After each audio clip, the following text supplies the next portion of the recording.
friends. I am on top of Sun Mountain, where I used to run all the time when we were living in Santa Fe. We came up for Easter, and I just happened to wake up and think, why don't I go to Sun Mountain? It's probably been, months and months, at least 6 months, probably more. So, feels really good to be back. And I can tell that I don't live at 7,000 feet anymore. I live at 5,000 feet now. So, running a mountain at 7,000 feet is different. But whenever I run this mountain, this has happened almost literally every time that I run it,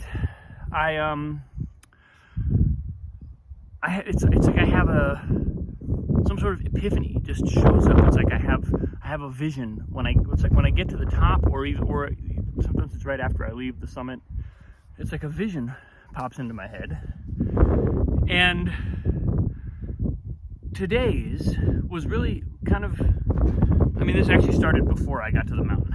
I was meditating this morning, and I'd been talking with Katie yesterday a bit about, all kinds of stuff, but one of the things that came up was my drive, as I call it. And it's like, I feel like even though I have a life that's very aligned with, I think, my purpose and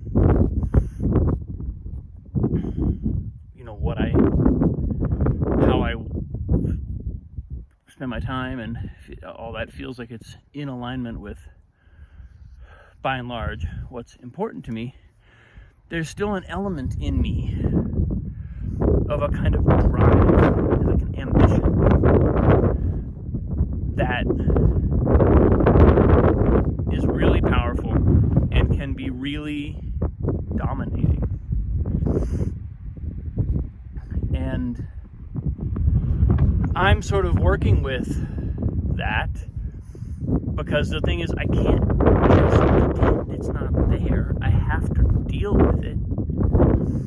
But I also can't just experience it from the inside. In other words, I can't just let it run and take me wherever it wants to go, because ultimately that has an effect not just on me, but on other people.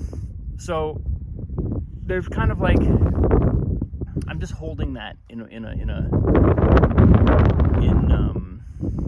trying to create some space around that right now, so that I can have some awareness, some greater awareness for engaging with that. And the thing that showed up today, so as I was sitting in meditation this morning, I had this moment where it was like I dropped into my heart. It was like all of a sudden I just felt gratitude, and I felt connection to, my family. I'm up here at my parents' house. I felt connection to them, and there was just a moment of softness, and I realized, in that moment of softness, the drive, it doesn't go away. It just gets subordinated to love. And so ambition gets subordinated to love, because it was still there. It's just that now it was smaller. It was smaller. It wasn't driving me. The drive wasn't driving me. And and then when I got up to the top of Sun Mountain today, the thing that came through, the kind of vision that came through, was a life that is totally anchored in that place of love, in that place of soft connection and genuine. It's like I become permeable, and all of a sudden the people around me and the things around me have an impact on me, where I adjust to them more quickly and more subtly than if I'm in my kind of driving mode. And And so I just imagined an entire life like that. I imagined what life feels like and looks like when I'm not, when I've kind of created a measure of remove from that drive, and I've connected with the love all the time. And then I started kind of just reflecting on that a little bit, and I realized, it's not that ambition is a bad thing at all. And, ambition is actually how we manifest our vision into the world. And maybe ambition, I'm using the word ambition on purpose because that's the energy that I experience. And so I don't want to, rather than like name it something else and pretend like that's not what is happening, I'm using that word on purpose. But the fact is, that's not the only word to describe it. It's maybe not even the best word to describe it. You could call it our intentions, or our vision, or our dreams. But there's an aspect to, I think, probably most of us, where there's something we want to see in the world. We want to feel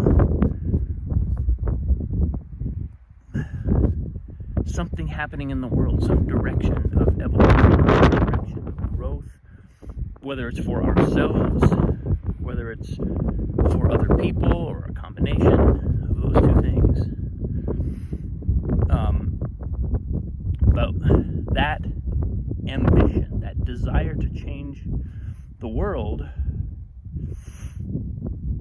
is actually incredibly important.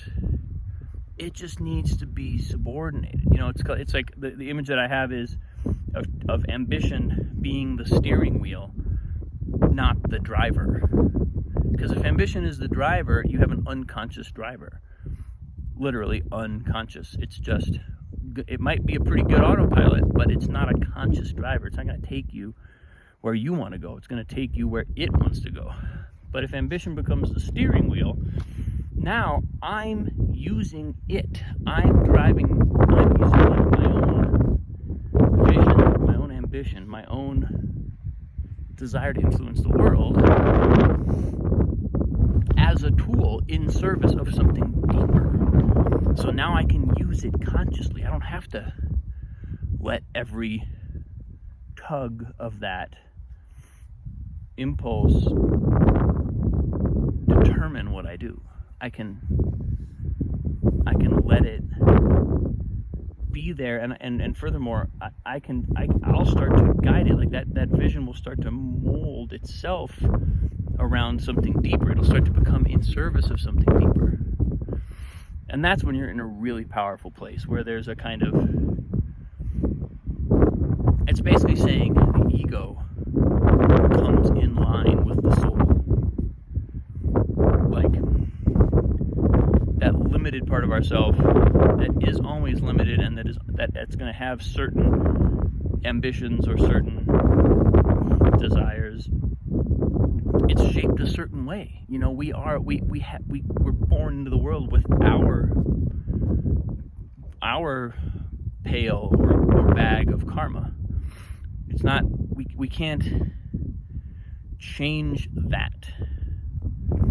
We don't get to say, well, I don't feel like having my karma this life. I'd rather have somebody else's karma.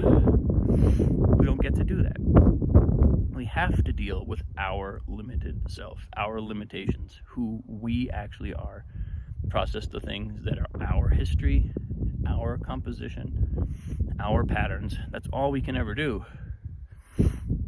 But that also is not who we are. That's just a layer of who we are.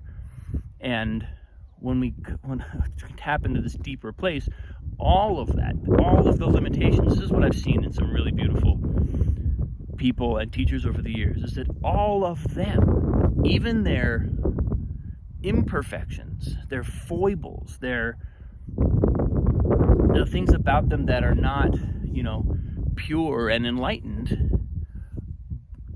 are in service of something way beyond that. Every aspect of a human being can be in service to something higher.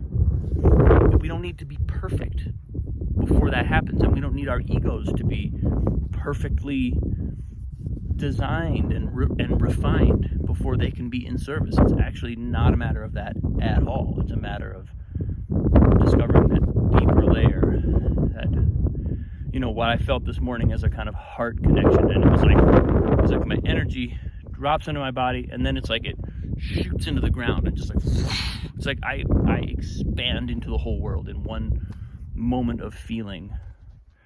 And I just know that I'm in service now. Now I know that I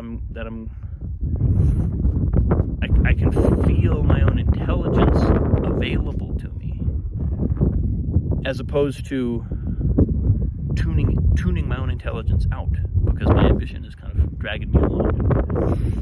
And there's a momentum there, and it's like a fire, it's like a missile that gets going, and it's got rocket propulsion, and it's it can feel difficult to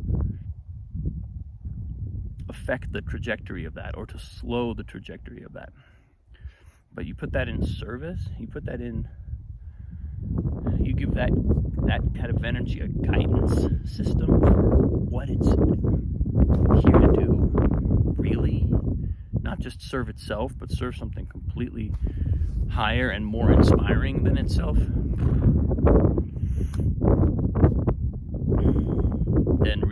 That's when real potential becomes available. Real beauty and real love in action. So, that's where I am today, folks. Thanks for watching. Thanks for joining me. Here, I'll leave you a moment of the view. It's so gorgeous. I wish we lived near a mountain in Albuquerque. Thanks for watching, people. Love you. Appreciate you. Have a good day. I'll see you tomorrow.